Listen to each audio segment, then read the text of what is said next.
Hello friends, welcome back to DIY સહેલિયા. હું Nipah મિસ્ત્રી આજે તમારા માટે કંઈક અલગ લઈને આવી છું અને એ છે આપણે એક મેડિસિન બનાવવાના છે.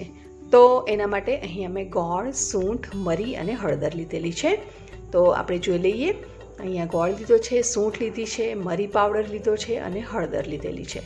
તો સૌપ્રથમ આપણે એક કઢાઈ લઈશું અને કઢાઈની અંદર આપણે ગોળ લઈશું.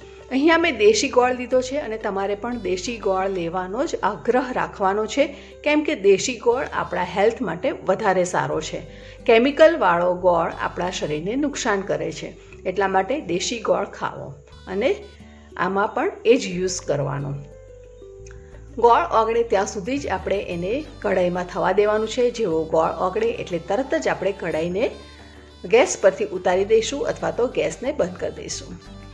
આ રીતે ગોળ ઓગળી જાય ત્યાં સુધી જ થવા દઈશું અને હવે આપણે એની અંદર બધી વસ્તુ ઉમેરી લઈશું. ગોળને જો વધારે થવા દીધો તો એનો પાયો થવા મળશે અને કડક કડક થઈ જશે અને આપણે એવું ટેક્સચર નથી જોઈતું. એટલા માટે આ રીતે ગોળ ઓગળે એટલે એની અંદર હવે આપણે સૂંઠ, હળદર અને મરી એ ત્રણેય વસ્તુને આપણે ઉમેરી લઈએ. અને ફ્રેન્ડ્સ, તમને બધાને ખબર જ છે કે મરી એ આપણા હેલ્થ માટે ખૂબ જ ગુણકારી છે, જે વાત, પિત્ત અને કફનો નાશ કરે છે.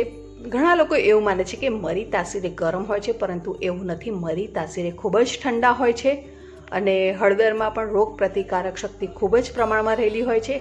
એ એન્ટીઓક્સિડન્ટનું કામ કરે છે. અને સૂંઠ એ પણ આપણા વાયુને કાપે છે અને શરદી, ખાંસી, તાવ હોય તો આ ગોળી જરૂરથી લેવી અને આ ખૂબ જ લાભકારી છે. અને ફ્રેન્ડ્સ, અત્યારે કોરોનાની પણ મહામારી ચાલી રહી છે, તો તેવા સમયે પણ આપણે જો આ ગોળીનું સેવન કરીશું તો આપણને ખૂબ જ હેલ્પફુલ રહેશે અને આપણને કોરોનાથી બચાવશે. તો હું બધાને સજેસ્ટ કરું કે તમે જરૂરથી આ ગોળીને બનાવો અને ઘરે લો. એકચ્યુઅલી આ રેસિપી મારી નથી, પરંતુ વોટ્સએપ પર ઘણા બધા વિડીયો વાયરલ થતા હોય છે. એમાંનો આ એક વિડીયો છે અને એ મેં યુઝ કર્યું. મને શરદી કફમાં આ ગોળી મેં જ્યારે બનાવી અને એને મેં લીધી તો મને ખૂબ જ લાભદાયક એનું રિઝલ્ટ મળ્યું. તો મને થયું કે ચાલો હું મારા સબસ્ક્રાઈબર્સ અને વ્યુઅર્સને પણ આ ગોળીનો લાભ આપું અને આ રેસિપી હું એ લોકોને બતાવું.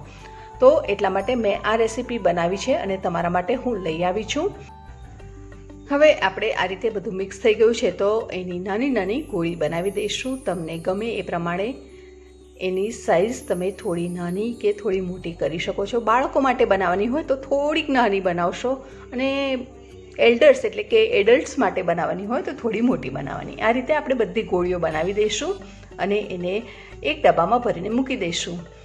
અને આ રીતે તમે જોઈ શકો છો બધી ગોળી બનીને તૈયાર થઈ ગઈ છે અને આપણે દિવસમાં 3 વાર લઈ શકીએ છીએ. આ ગોળી આરામથી તમે એને લઈ શકો છો, કોઈ પણ નુકસાન નહીં થાય.